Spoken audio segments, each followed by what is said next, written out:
अक्सर ऐसा होता है कि हम लोग ना अपने पास्ट में काफ़ी जीना पसंद करते हैं। सोचते हैं कि यार मेरी लाइफ में ना जो बेस्ट टाइम था वो था। या तो मैं जब इंटर्नशिप कर रहा था, कॉलेज का, फर्स्ट ईयर का, या फिर मे बी स्कूल के डेज़ या फिर ट्यूशन के डेज़, तब मज़ा आता था 11th-12th में ट्यूशन में जाना। पर मैं आपको बता दूँ कि अगर वो मौका आपको दोबारा जीने के लिए मिलेगा ना, तो शायद आप उसको इतना एन्जॉय नहीं कर पाएँगे। इन फैक्ट ह्यूमन माइंड हमेशा ना विद टाइम बड़ा फिकल माइंडेड होता है। जो आज हम सोच रहे हैं, कल हमारा पर्सपेक्टिव अक्सर चेंज हो जाएगा। आज जो अपनी बातें बोल रहे हैं, कल कुछ और बोलेगा। इसलिए लोग अक्सर ना उसको ट्रोलिंग करते हैं बोल के कि तो बड़ा फिकल माइंडेड है, अपनी बात पे नहीं टिकता, या फिर हिपोक्रेट है। या लोग इंसान का with time to time perspective change होता है। तो what I mean to say over here is that if you get a chance to relive one of your favourite memories, you won't enjoy it as much as you think you would, because उस time मुझे negative दिन थे। For example कि कोई कहता है कि मुझे कॉलेज के डेज बड़े मज़ेदार थे, बड़ा खुशी होती थी, उसमें ट्रैवल करने वाला हो सकता है टाइम डिफिकल्ट हो, या फिर क्लासेस अटेंड करना डिफिकल्ट हो, एग्जाम्स का टाइम डिफिकल्ट हो, वो भी तो आपको पर्सपेक्टिव लेके चलना होगा ना। तो इसलिए जो मेमोरीज होती हैं वो अच्छी इसलिए लगती है क्योंकि वो हो चुका है।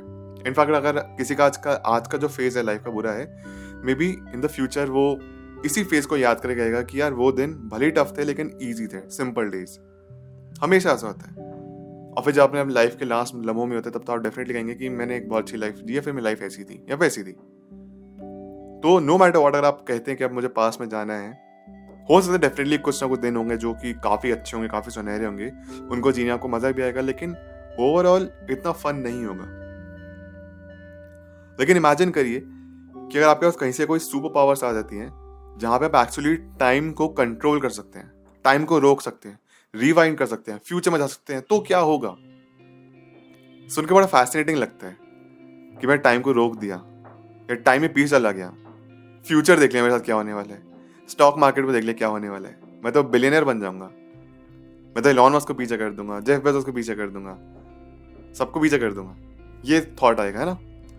लेकिन याद रखिए, अगर आप फ्यूचर में इनके जगह आप आगे जाते भी हैं और समहाउ वापस भी आ सकते हैं, ठीक है, पोर्टल है, इसके थ्रू आप फ्यूचर में जा रहे हैं, टाइम को स्टॉप करके, फिर टाइम को कंट्रोल करके आप आगे बढ़ रहे हैं, तो याद रखिए कि फ्यूचर में जो लॉस होने वाले ना कुछ फैमिली मेम्बर्स या कुछ दोस्तों का, वो भी आपको देखने मिलेगा। पेनफुल अगर आपको फ्यूचर में पता चलेगा ये इस दिन होने वाला है, तो उस पर्टिकुलर डे की वजह से इस डे से लेके वो डे की जो जर्नी है वो आने वाले तक हमेशा घबराहट में रहेगी, हमेशा दुख में रहेगी, हमेशा परेशान रहेंगे। तो इसलिए कहते हैं कि फ्यूचर इवेंट्स ना पता चले तो बेहतर है, तब की तब होगा। देयर इज अ रीजन ना कि हम अपना फ्यूचर नहीं देख सकते, ऊपर वाले ने कुछ कुदरत की वजह से हमको बनाया है। बट अगेन हम यहाँ पे फिक्शनल बात करें तो फ्यूचर में जाके अगर हम मजे तो काफी ले सकते हैं, चल जाएगा पता है कौन स्टॉक उठने वाला है, उसका हम फायदा उठा लेंगे। या पास्ट में जाके हम कुछ ऐसी इन्वेस्टमेंट कर देंगे जिसकी वजह से आज हम करंट डे में बिलियनियर मिलियनियर बन जाएं, जैसे मूवीज में होता भी बैक टू द फ्यूचर। लेकिन इसका ना एक एडवर्स इफेक्ट भी है, that is the butterfly effect. मतलब बटरफ्लाई इफेक्ट ये कहते हैं कि अगर आपने कोई भी छोटी से छोटी चीज करी, even the smallest change can ripple out, reshaping the reality in unpredictable ways. बहुत चीज़ों में रियलिटी चेंज हो जाएगी। जैसे मैंने आपके सामने शायद एक बार पहले एग्जांपल भी लिया है, फ्लैश पॉइंट पैराडॉक्स फिल्म का। एक एनिमेटेड फिल्म है बैटमैन फ्लैश की, जस्टिस लीग की। उसमें होता ही है कि बैरी एलन जो फ्लैश है, पास में आदमी मॉम को बचाने के लिए, जिसकी वजह से उसका प्रेजेंट खराब होता ही होता है, और प्रेजेंट में वर्ल्ड वॉर 3 छिड़ जाती है, यूनिवर्स खत्म हो जाता है। क्यों? बिकॉज उसने अपनी जाके मॉम को बचाया था। आपको लगेगा उसने अपनी मॉम को बचाया तो यूनिवर्स पर कैसे इफेक्ट पड़ा है? बहुत इफेक्ट पड़ जाता है। इसके ऊपर कई बाद में बात करेंगे बटरफ्लाई इफेक्ट के बारे में। बट डेफिनेटली बस सिंपल मीनिंग यही है कि आप पास में जाके कोई भी छोटी चीज आपने चेंज करी तो आज पे भी इफेक्ट पड़ेगा, फ्यूचर पे भी इफेक्ट पड़ेगा, और नेगेटिव इफेक्ट भी हो सकता है। तो नेचर ने कुछ सोच समझ के इस यूनिवर्स को बनाया है। तो ये तो हो गया अगर हम अपने टाइम को कंट्रोल कर सकते हैं या फिर टाइम में ट्रैवल कर सकते हैं आगे पीछे। बट वॉट इफ अगर हम टाइम को रोक सकते हैं, हम टाइम को पॉज कर सकते हैं, तब क्या होगा? एक फिल्म आई थी डरना मन है, जहाँ पे आफ्ताब शेख दसानी के पास एक पावर आती है, वो स्टैचू बोलता था और सब पूरी दुनिया रुक सकती है। किसी को स्टैचू बोला वो इंसान रुक जाएगा, या फिर से चिल्ला के सबके सामने बोला स्टैचू तो सब रुक जाएंगे। तो मेरे ख्याल से इस पावर का नज़ारा कंसिडर करते हैं। अगर आपने टाइम को पॉज करना शुरू कर दिया तो मतलब आप कुछ भी कर सकते हैं। You have unlimited time to live. And ना इसमें आपकी एजिंग वगैरह भी नहीं हो रही है, आप जैसे हैं वैसे ही रहेंगे और आप कुछ भी कर सकते हैं, आप कहीं भी ट्रैवल कर सकते हैं with in fraction of seconds.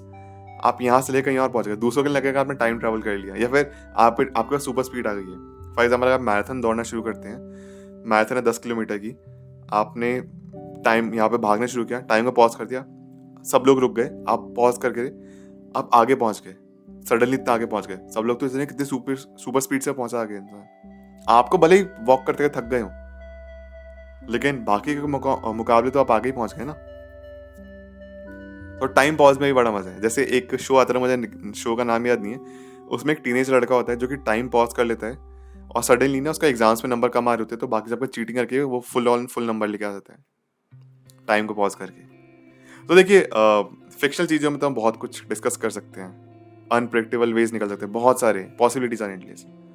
लेकिन अगर हम प्रैक्टिकली बात करें, फिजिकल वर्ल्ड में बात करें, साइंटिफिक तौर पे बात करें, तो क्या होगा कभी सोचा है? अगर हम एक्चुअली टाइम को रोक सकते हैं, हम सडनली सब कुछ रोक सकते हैं, सीधी भाषा में सर्वाइवल होगा ही नहीं, इंसान जिंदा रह ही नहीं पाएगा। जो हमारी अर्थ की स्पीड है ना, वो है कुछ approximately 1670 kilometre per hour. Newton का जो फर्स्ट लॉ है वो ये कहता है कि कोई भी चीज रेस्ट में रहेगी अगर वो रेस्ट पे है, तो कोई भी चीज मोशन में रहेगी अगर मोशन में है, तो until unless an external force is applied to it. जैसे बस का एग्जांपल हो गया, बस में बैठे हैं, बस ने ब्रेक मारी, हम आगे जा गिरते हैं, क्यों? क्योंकि हम बस के साथ मोशन में।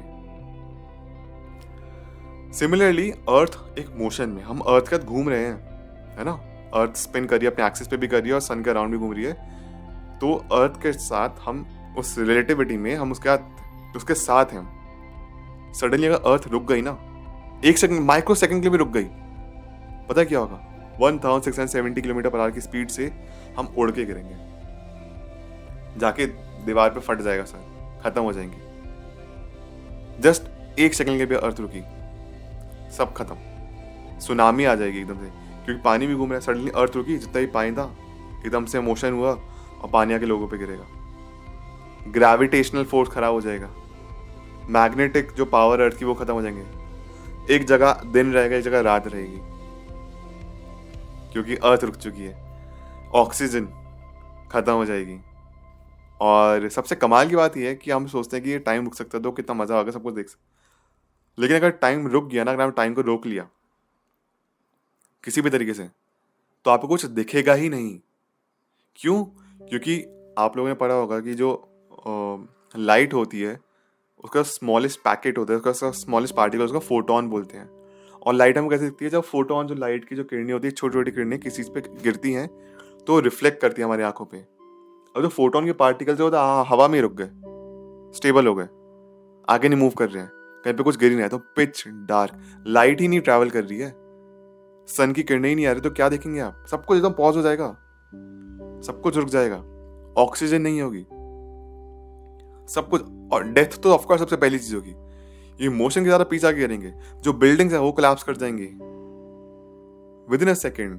टाइम रुका, अर्थ रुकी, तो सब खत्म हो जाएगा, जिसका प्रैक्टिकल आंसर है। लेकिन फिजिकल अगर आंसर को हटा दिया जाए, प्रैक्टिकल आंसर को हटा दिया जाए, अगर अपने मन गढ़ंत कहानी बनाते तो उसमें ऑफ कोर्स इनफिनाइट पॉसिबिलिटीज। लेकिन ये सोचिए कि एक्चुअली किसी के पास टाइम ट्रैवल करने की पावर है, या फिर किसी का सच में टाइम रोकने की पावर है, तो हो सकता है कि वो व्यक्ति ने कितनी बार टाइम को रोका हो, मतलब फिक्शनल वर्ल्ड में उसका पावर है, उसमें कुछ नुकसान नहीं हो रहा है। हो सकता है कि उस इंसान के लिए आपके आसपास के दोस्तों कोई टाइम ट्रैवल या टाइम को कंट्रोल कर सकता है। तो जो हम टाइम देख रहे हैं वो ऑलरेडी वो हजारों साल जीत चुका है, तब भी यंग दिख रहा है, उसके ऊपर एजिंग का फर्क नहीं पड़ रहा है, and he can live as much as he wants to और ही वुड लव टू, और हमको कभी पता नहीं चलेगा। जो हमारे लिए एक सेकंड है, उस एक सेकंड में उसने मे बी 10 साल बिता दिए, उसने टाइम को रोका हुआ था। तो ऑफ कोर्स फिक्शनल कहानी तो काफी कुछ हो सकती है, बट टाइम में अगर रुका तो उसे कॉन्सिक्वेंसेस क्या होंगे ये मैंने आपको बता दिया। सब कुछ हैबिटेबल बचेगा ही नहीं, अर्थ खत्म हो जाएगी, मून टकरा जाएगा अर्थ से, बहुत कुछ हो सकता है।